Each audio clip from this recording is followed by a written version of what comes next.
Of this 48 adults and 27 children, 15 adults and 9 children are pending identification. At present, there are 10 campers from Camp Mystic unaccounted for and 1 counselor. We continue to offer our condolences to those affected. Reuniting the families remain our top priority here on this operation. Please note that Highway 39 of an Old Ingram Loop remains closed to the public. Other than those who live in that area would not be allowed out there. I will now turn it over to City Manager Dalton Rice. Good morning, Dalton Rice, the City Manager for the City of Kerrville. As everybody knows, we are working in conjunction with the city under a unified command response and again, a lot of devastation. Our hearts go out to the families and the victims. We want to continue to work together as a community. We love the media support on this to be able to communicate that message, communicate family, communicate togetherness, and we really appreciate all the support in helping us be able to do that. Search and rescue as the sheriff said, search and rescue operations will continue today from Hunt in North Kerr County all the way to Canyon Lake in Comal County. Now, we're only focused on the Kerr County side, but we wanted to talk about that because from a linear from Hunt all the way to Comal County in a straight line distance is over 100 kilometers. This is a massive field that is happening, and again, this is unprecedented flood events. So we are still currently in the primary search phase, which is the rapid one. They are running it, we have different segments that are gridded out. Each one of those segments are taking anywhere between an hour to 3 hours, up to 2 kilometers for each segment. So what that means is they're running into a lot of technical challenges with terrain, with water, even potentially, with weather, in the rising fields. We've talked about this before. Volunteers stay out of the way because if we start getting weather reports and all the other complications that are out there, we then have to pull off of those search and rescue missions to be able to communicate to those volunteers to get off, to make sure that they don't become victims themselves. Those operations involve 19 different local and state agencies, in addition to conducting primary and secondary searches. They will be conducting welfare checks on areas in North Kerr County impacted by power outages. And when we say search and rescue operations, that is boat, walking, on the ground, dogs, drones. Again, keep personal drones out of the air. Helicopters. We do have other assets that are continuing to search as well. As of present, KPUB, which is the Kerrville Public Utility Board, is reporting continued power outages between Hunt and Ingram along the South Fork of the Guadalupe River in Hunt. In the South Fork area, there are approximately 40 down power lines and significant infrastructure damage. KPUB has brought in additional utility personnel to help with restoration, but it's not possible at this time when the power is going to be restored. There are some substations along with those power lines that we are still trying to get access to just from debris buildup or them being completely wiped out. So we do not have an estimated time on when those are going to be fixed. We continue to have substantial number of requests for volunteers, as I said before, and donation opportunities. We are asking those who want to volunteer to contact the Salvation Army in Kerrville by phone at 830-465-4797 or in person at 855 Hayes Street in Kerrville. Monetary donations can be made on the Community Foundation of the Texas Hill Country's website at www.communityfoundation.net. They have a Kerr County Relief Fund set up on that site. And I will now turn it over to the Mayor, Joe Herring. Thank you for being here. I need to tell my community and those families who are waiting, this will be a rough week. Primary search continues, and we remain hopeful every foot, every mile, every bend of the river. Our work continues. You need to know that we have been blessed with help from the community, from the state, and the nation. We have trained experts who are helping in this effort. If you want to volunteer, it is important that you contact Kerrville Salvation Army and register. Dalton gave that number, but I'm going to give it again. 830-465-4797. We need focused and coordinated volunteers, not random people just showing up and doing what they do. We need to work together. As Dalton said, donations have been flowing in from around the world to the Community Foundation. Again, that website is communityfoundation.net. Please follow the City of Kerrville's Facebook page for updates. They're accurate. We take a lot of time to make sure we send out information that will be helpful, not only to residents, but to those who are visiting. I've said this 100 times, and I will say it again. We need your prayers. We need your prayers. Thank you. And now, Senator Ted Cruz.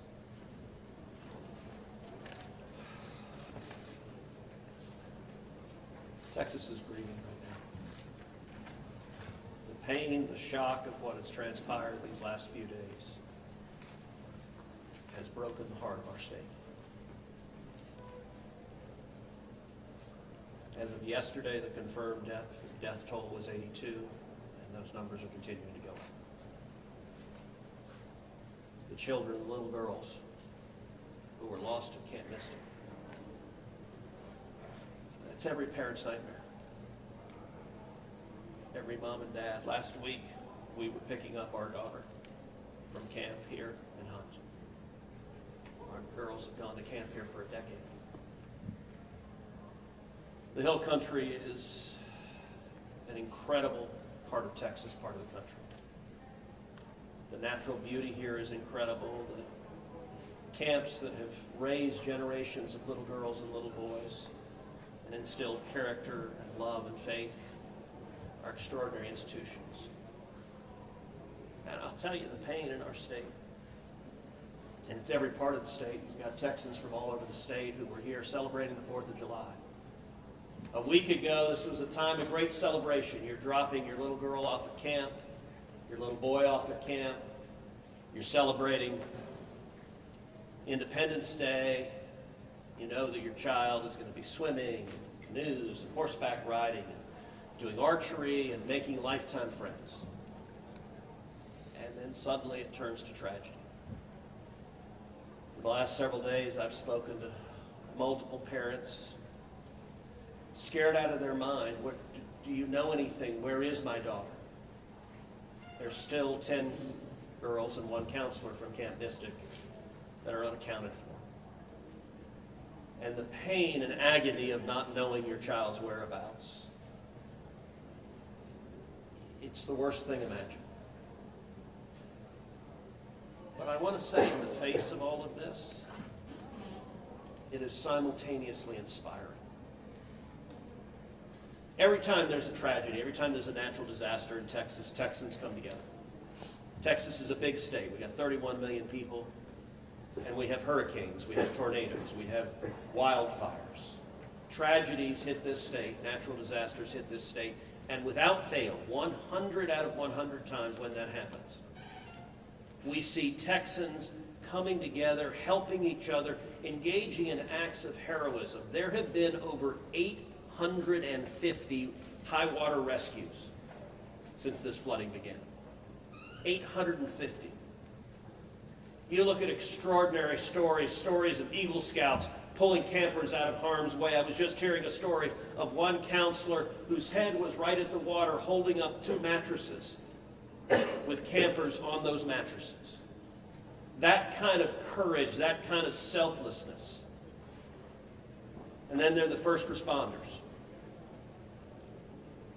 The local first responders, I want to thank every one of the first responders at the local level, at the city level, at the county level, at the state level, at the federal level. In the first few hours of this flood, I was on the phone with Governor Abbott. I was on the phone with Lieutenant Governor Dan Patrick. I was on the phone with Nim Kidd, the head of the Texas Department of Emergency Management. And then I called President Trump. I called President Trump. He was having dinner at the time. It was still early in what was transpiring. And I wanted him to know, I said, Mr. President, everything we're hearing right now, this appears to be bad, really bad. There may be a very significant loss of life unfolding right now in Texas. And I will tell you, the President said, Ted, anything Texas needs, the answer is yes. Whatever assets you need, whatever resources you need, yes, let us know, and we will provide everything. Within hours, we had helicopters, over a dozen helicopters in the air. National Guard, DPS, game wardens, Coast Guard, doing search and rescue, reaching down. We've all seen the videos of little girls being pulled up, hoisted out of harm's way. Incredible courage and heroism. Search and rescue is the first stage, but the process of coming together and rebuilding is going to take longer. And I will say to all the grieving families, to all of those who've gotten the worst news imaginable, that your little girl, she's gone. I will say for many of us, those are friends and neighbors who've lost children. Got multiple kids who go to school with my girls.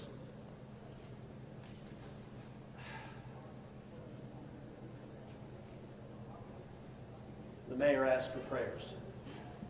And I want to say thank you to the millions of Texans, to the millions of Americans, to the millions of people all over the world right now who are praying for Texas and praying for those parents. Going through this grief, it is going to take love, it is going to take friends and family embracing and hugging and holding them while they weep. And it's going to take the church. With every disaster, one of the things we see here in Texas is the church steps up and the church helps and the church feeds and clothes and comforts. This morning I met with a group of chaplains who've been going through the incredibly difficult process of talking to mom and dad after mom and dad who just lost the most precious person they ever knew. And those chaplains are just trying to love them and show God's love. So I want to say we will come through this. To those in the midst of grief right now, that might seem hard to fathom. But Texas will come through this. And I just want to say thank you. I want to say thank you to these gentlemen here who are working. They are not sleeping. They are working every day. Thank you to the families. Thank you to the Salvation Army. Thank you to everyone who is just reaching out and saying, how can I help? We will come through this, and we'll come through this together. Thank you. And now we'll take questions. Senator, you talked about how you know kids here, how you've taken your own kids to camp. Was it ever communicated to you that there was a need, that it was a priority to have a warning system so people had a chance to escape something like this? Well, listen, I think anytime you're dealing with major rivers, there's a risk of flooding, and there's always been a risk of flooding, particularly on the Guadalupe River. I will say, in the wake of every tragedy, there are things that are predictable. One of the things that's predictable is that you see some people engaging in, I think, partisan games and trying to blame their political opponents for a natural disaster. And you see that with a hurricane, with a tornado, with a wildfire, with this flooding, where people immediately say, well, the hurricane is Donald Trump's fault.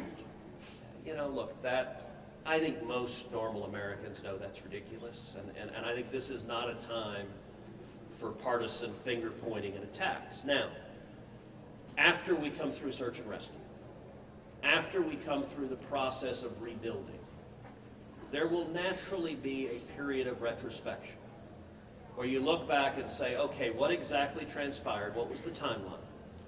And what could have been done differently to prevent this loss of life? And that's a natural process. I think it should not happen in a bitter and partisan sense, but it should happen in a reasonable sense of saying, what lessons can we learn? And I will give an example. You know, Houston's my hometown. If you live on the Gulf Coast, we get hurricanes. That's part of living on the Gulf Coast as hurricanes hit. And I do think Texas as a whole has learned over time how to deal more effectively with hurricanes. And so you look here, we know the National Weather Service put out an emergency warning just after 1 a.m. and a second emergency warning just after 4 a.m. Now, obviously, most people at 1 a.m. and 4 a.m. are asleep. And so I think we will have a reasonable conversation about, A, are there any ways to have earlier detection? And some of that, the limits of a flash flood, they're very difficult because they can arise so quickly. But everyone would agree in hindsight, if we could go back and do it again, we would evacuate particularly those in the most vulnerable areas, the young children in the cabins closest to the water. We would remove them and get them to higher ground if we could go back and do it again. Obviously, everyone would. The people in RVs by the river's edge. We know in disasters like this, RVs and mobile homes are particularly susceptible, whether a flood or a hurricane or a tornado, they're particularly susceptible to that. And so my hope is, in time, we will learn some lessons to implement to next time, and there will be another flood, there will be another disaster. But next time there's a flood, I hope we have in place processes to remove especially the most vulnerable from harm's way. But I think that's going to be a process that will take a careful examination of what happened and how can we implement processes better in the future to prevent this same loss of life. Senator, there were claims that the National Weather Service sent that first flash flood warning that should have alerted phones at 1:14 in the morning. But we have a federal public database maintained by PBS Warn, that says the first emergency alert wirelessly here in this area to Kerr County was not until after 9 a.m. That was more than 4 hours after the severe flooding had come to this area. Did you know that? Have you seen that? And what's your response, knowing the state and cuts to the NWS in recent months by this administration? So I don't know the source for what you're saying. All of the public reporting I've seen is that there were 2 alerts that went out, one just after 1 a.m., one after 4 a.m. You know, I can tell you, I talked about the partisan finger pointing. I think there have been some eager to point at the National Weather Service and say cuts there led to a lack of warning. I think that's contradicted by the facts. And if you look at the facts in particular, number one, that these warnings went out hours before the flood became a true emergency level. But number two, the National Weather Service here, New Braunfels is where they were headquartered. They had additional manpower. In fact, they had 3 additional people working that night, anticipating that it was going to be a very dangerous weather situation. I also think it's worth noting that the National Weather Service Union, which has been very critical of the DOGE cuts, has publicly said that they don't believe that the reduction in staffing had any impact whatsoever on their ability to warn of this event. And so, look, I think it is reasonable over time to engage in a retrospective and say at every level what could have been done better, because all of us would want to prevent this horrific loss of life. But I think just immediately trying to use it for either side to attack their political opponents, I think that's cynical and not the right approach, particularly at a time when we're dealing with a crisis and we're dealing with grief. But does this make you question whether there should be cuts at the National Weather Service and FEMA? I know you've been supportive of FEMA. Look, I am very supportive of FEMA. I'm very supportive of the National Weather Service. They both perform essential roles, and I think it is critical in every federal agency, particularly when you're dealing with public safety, that we make sure that critical roles are maintained. That's a longer and broader discussion, but as I said, everything from the public evidence indicates that was not a contributing factor to what Is occurred. it possible to get Dalton in just to talk about that and what the National Weather Service alerts? Because there were escalating forecasts throughout the day from the National Weather Service. What did the emergency managers of the county and other local officials do with that information? Starting at 1:15 and onward, where you had the dire river forecast at 6:30, were emergency managers doing anything to put these processes in place to warn people on the river? So overall, we were preparing for the July 4th, weekend. So we had National EMR on site. We were, basically stood up kind of an incident command post, if you will, to prepare for that event. So everybody was kind of up, looking at weather. We looked at the weather before. When you looked at the National Weather Service, flood map, it spanned all the way from the west side of Texas, with Kerr County kind of being in that upper northeast corner of it. And so everybody, including the National Weather Service, was looking at where's the rain going to hit. We know it's somewhere in here. But with rain, especially when you're dealing with terrain, you got to figure out, sometimes you don't know until it falls. So once it starts falling, then you got to figure out, okay, how's the watershed going to do this? How's the science going to work? And when you have that north and south fork that we had talked about before, it all converged into one. We do know that a lot of the camps were looking at this just as much as, as everybody was. With the rainfall percentages, even the National Weather Service had looked at, and don't quote me on the numbers, but it was anywhere between 1 to 7 inches. We got significantly over that. And again, when it goes into very congregated areas and how that watershed shifts into the rivers, that impacts things. And so the camps, obviously, we've heard stories where campers were getting up. They were up at 3:30 in the morning. They were trying to move to higher ground. That's the head. And the other interesting part of the terrain, when we talk to UGRA folks as well, this is the headwaters of the Guadalupe. This is the beginning. This is where everything forms when it comes into the North and South Fork. And so as those things develop, it develops very rapidly, very quickly, and this rose very quickly in a very short amount of time. And so those campers that were able to do that, it worked. There's been the other question, I'll just give this one out. Evacuations. Well, why don't we evacuate? Well, evacuation is a delicate balance, because if you evacuate too late, you then risk putting buses, or cars or vehicles or campers on roads into low water areas trying to get them out, which then can make it even more challenging, because these flash floods happen very quickly as well. And certainly we saw that in 1987, but was there We're any gonna call discussion the about last evacuation question. earlier, when it wasn't too late? Was there any discussion about that among the officials? Sorry, repeat your Sorry, question. Was there any discussion to evacuate or activate any emergency plans before it was too late, where it would be very dangerous like that? Well, so again, just like disasters in Texas everywhere, it's very tough to make those calls, because what we also don't want to do is cry wolf. We don't want to make sure that we activate it at the right time. It is very difficult, very challenging, especially with this. We're looking at 100 kilometers, right? That's a big straight line distance. That's not even along the river. These areas take a lot of time to get out to. So even when first responders were on the ground at 3:30 in the morning, and we had reports, we had first responders that were getting swept away, actually responding to the first areas of rainfall. That's how quick it happened. First responders who have experience, who are Swiftwater qualified, were driving to as soon as the rain started falling, were driving to these areas, and one of them got swept off the road. So well, David, Was tell there me any- where was there any I'm at. One last indication- question, is there any everybody, one last indication question. Between 1 and 4 a.m. from local law enforcement to the camp saying, I know you can't get buses in an hour, but was there anyone telling the camp between 1 and 4 a.m., you need to get the girls to higher ground, at the very least, even if they have to walk up there in the rain, as many of them actually ended up doing? Was there any communication from local law enforcement or anyone at that camp between 1 and 4 a.m.? That I don't know off the top of my head. What I do know, though, is there's 55,000 people in Kirk County. Kirk County is a massive, massive area. From here to those camps is 45 minutes on a good day. And so, obviously one of the big challenges that we have, even when you have cell service, a lot of those areas don't even have cell service. Radio communications towers, radio towers within the hill country, it becomes very challenging. So there's a lot of areas, especially when weather comes in, where cellular towers are down or you already have bad service. So there's a lot of factors that play and a lot of variables in there on communication that, again, I think as we work through this process, we know everybody has a lot of questions regarding what are the next steps and what's next. And I think all of these are all great questions.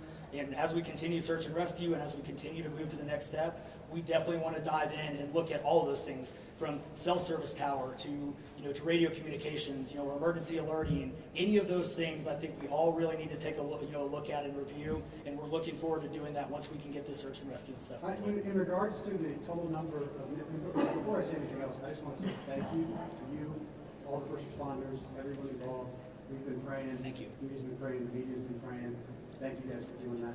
I've got 2 questions. One for you, trying to get an accurate count on number of missing. I know you can't. I know we don't know we don't know what we don't know. But do we know a rough idea on total estimates that are still missing overall throughout the county? And then one other follow-up. This may be for Senator Cruz. A lot of speculations being made about this being somehow man involved with the weather modification, with some of the rainmaker technology, working with farmland. Do you think any of that, is there going to be any investigations into that, or can you communicate anything on that? let me answer your first question. Definitely turn that second one over. So, on the first question, with missing persons, so obviously we have the knowns, the Camp Mystic kids, which is the numbers coming down as the sheriff has stated, and then we have the unknowns, but we don't know what we don't know. We actually have a 5 hotline line. It fluctuates between 3 and 5, but we're working on it. We get calls 24 hours, 7 days a week. We haven't hit the weeks yet, but we're still taking in calls. We are collecting all that information. So we don't have a solid number that we're willing to talk about right now. We do know that it is a lot, because we also are getting a lot of fake calls. You're looking. This is a worldwide discussion, and we're dealing with scammers. Victims' families are being reached out to, saying that they have their kids pay me money. It's heartbreaking. It's absolutely heartbreaking. We're dealing with with mental health issues, where people are calling saying they have visions. All of these things we're dealing with on a day-to-day basis, and we're having to vet this information, and it becomes very taxing on our people.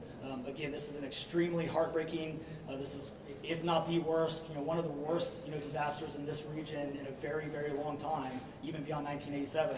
And but we're Would best estimate, like dozens or hundreds, or just to give people an idea? a lot.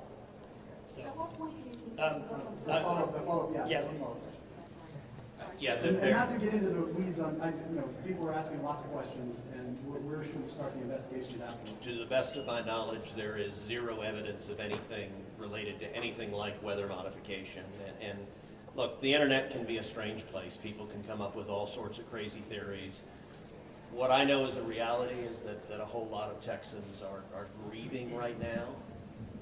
I will tell you, I was visiting with one parent who was talking about online, being harassed online because their information was public, that they had a little girl who was missing at Mystic. And look, there are a lot of people who are messed up, and my call for everyone, there's a time to have political fights, there's a time to disagree. This is not that time. This is a time just to reach out, support each other, go volunteer at the Salvation Army, give them money, go volunteer at your church, go. You know what I did when this happened? Just go hug your kids. Because I got to tell you, I hugged my girls with tears in my eyes, because every one of us who's a parent, there but for the grace of God go I. And nothing will fill the void in these moms and dads' hearts, but they'll make it through it. And every one of us, we have an obligation to come through and help them make it through it. And look, Texas will come through, and let me say, Kirk County, the Hill Country is incredible, it is beautiful. And these summer camps, Camp Mystic is an incredible Texas institution. For a century, it has made a profound difference helping young girls become strong women in Texas and across the country. And so, for me at least, I'm praying for these camps, I'm praying for all the campers, everyone implicated, everyone impacted, and I hope we come together and stand as one. Thank you. Great, Thank you, no more everyone. questions. Thank you, everybody.